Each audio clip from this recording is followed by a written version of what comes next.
दैनिक जागरण का संपादकीय डिक्टेशन। गति 80 और 100 शब्द प्रति मिनट। 80 शब्द प्रति मिनट स्टार्ट होगा 5 सेकेंड बाद। स्टार्ट।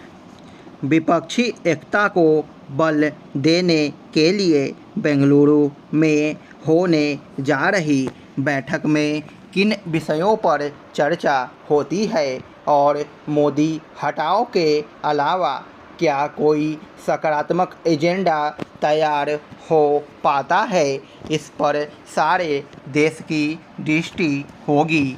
जहां पटना में इसी तरह की बैठक में 16-17 दलों ने भागीदारी की थी, वहीं बेंगलुरु में 26 दल एकत्र हो रहे हैं। हालांकि ये जो नए दल बेंगलुरु में विपक्षी एकता को बल देने के लिए पहुंच रहे हैं, वे मुख्यतः दक्षिण भारत में सीमित असर रखने वाले ही हैं। लेकिन विपक्ष के पास यह दावा करने का अवसर तो होगा ही कि अब उसके साथ कहीं अधिक दल है।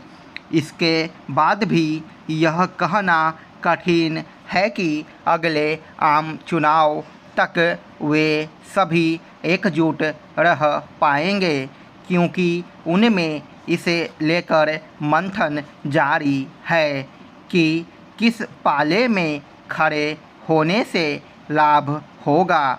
इसकी अनदेखी नहीं की जा सकती कि अभी हाल तक जो नेता विपक्षी एकता की पैरवी कर रहे थे या फिर भाजपा से दूरी बनाए थे, उनमें से कुछ पाला बदल चुके हैं।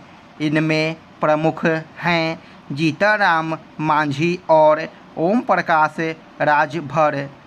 आने वाले दिनों में ऐसे नेताओं की संख्या बढ़ सकती है, क्योंकि भाजपा भी अपने नेतृत्व वाले राष्ट्रीय जनतांत्रिक गठबंधन को विस्तार देने के लिए प्रयासरत है। उसने भी इसी सिलसिले में 18 जुलाई को बैठक बुलाई है। विपक्षी दलों की पटना बैठक को आयोजित हुए बहुत दिन नहीं हुए, लेकिन इस बीच विरोधी खेमे में काफ़ी कुछ बदल चुका है। महाराष्ट्र में राष्ट्रवादी कांग्रेस पार्टी यानी राकांपा में विभाजन हो चुका है और विपक्षी एकता के सबसे बड़े पैरोकार नीतीश कुमार अपने दल में टूट की आशंका से ग्रस्त दिखने लगे हैं।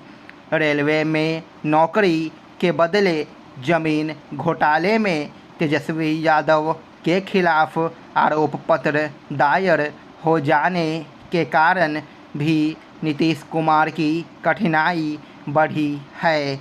एक अन्य घटनाक्रम के तहत कांग्रेस ने आम आदमी पार्टी को संतुष्ट करने के लिए दिल्ली सरकार को लेकर आए अध्यादेश का विरोध करने का फैसला ले लिया है। इसके बाद आप नेताओं ने बेंगलुरु जाने की हामी तो भर दी है, लेकिन प्रश्न यह है कि क्या दिल्ली और पंजाब कांग्रेस के नेता अपने नेतृत्व के फैसले को स्वीकार कर पाएंगे।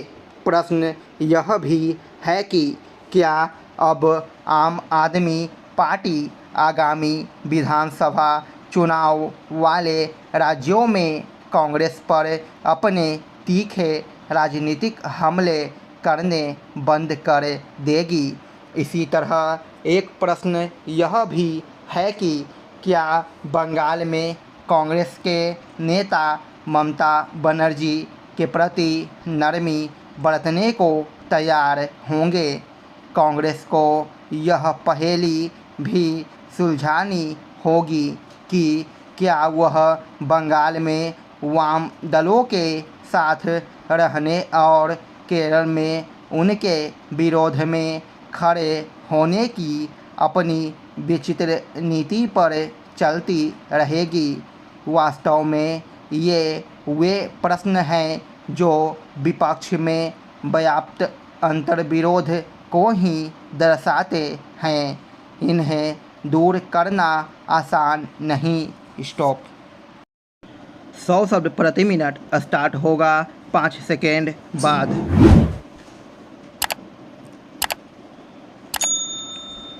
स्टार्ट। विपक्षी एकता को बल देने के लिए बेंगलुरु में होने जा रही बैठक में किन विषयों पर चर्चा होती है और मोदी हटाओ के अलावा क्या कोई सकारात्मक एजेंडा तैयार हो पाता है, इस पर सारे देश की दृष्टि होगी। जहां पटना में इसी तरह की बैठक में 16-17 दलों ने भागीदारी की थी, वहीं बेंगलुरु में 26 दल एकत्र हो रहे हैं।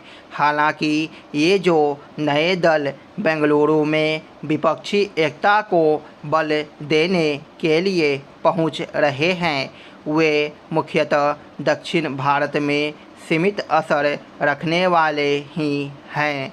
लेकिन विपक्ष के पास यह दावा करने का अवसर तो होगा ही कि अब उसके साथ कहीं अधिक दल हैं।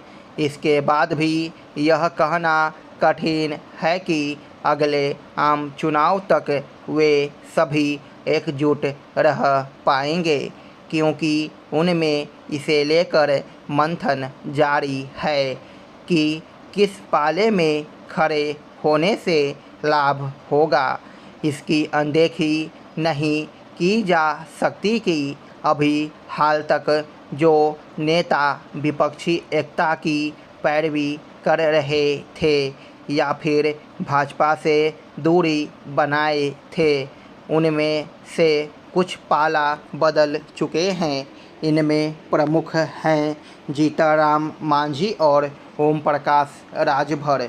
आने वाले दिनों में ऐसे नेताओं की संख्या बढ़ सकती है, क्योंकि भाजपा भी अपने नेतृत्व वाले राष्ट्रीय जनतांत्रिक गठबंधन को विस्तार देने के लिए प्रयासरत है।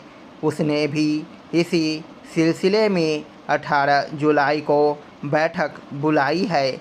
विपक्षी दलों की पटना बैठक को आयोजित हुए बहुत दिन नहीं हुए, लेकिन इस बीच विरोधी खेमे में काफ़ी कुछ बदल चुका है।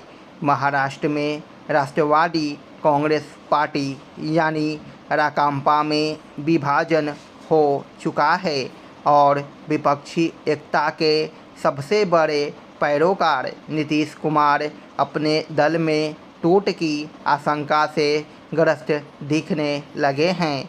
रेलवे में नौकरी के बदले जमीन घोटाले में तेजस्वी यादव के खिलाफ आरोप पत्र दायर हो जाने के कारण भी नीतीश कुमार की कठिनाई बढ़ी है। एक अन्य घटनाक्रम के तहत कांग्रेस ने आम आदमी पार्टी को संतुष्ट करने के लिए दिल्ली सरकार को लेकर आए अध्यादेश का विरोध करने का फैसला ले लिया है। इसके बाद आप नेताओं ने बेंगलुरु जाने की हामी तो भर दी है, लेकिन प्रश्न यह है कि क्या दिल्ली और पंजाब कांग्रेस के नेता अपने नेतृत्व के फैसले को स्वीकार कर पाएंगे। प्रश्न यह भी है कि क्या अब आम आदमी पार्टी आगामी विधानसभा चुनाव वाले राज्यों में कांग्रेस पर अपने तीखे राजनीतिक हमले करने बंद कर देगी। इसी तरह एक प्रश्न यह भी है कि क्या बंगाल में कांग्रेस के नेता ममता बनर्जी के प्रति नरमी बरतने को तैयार होंगे।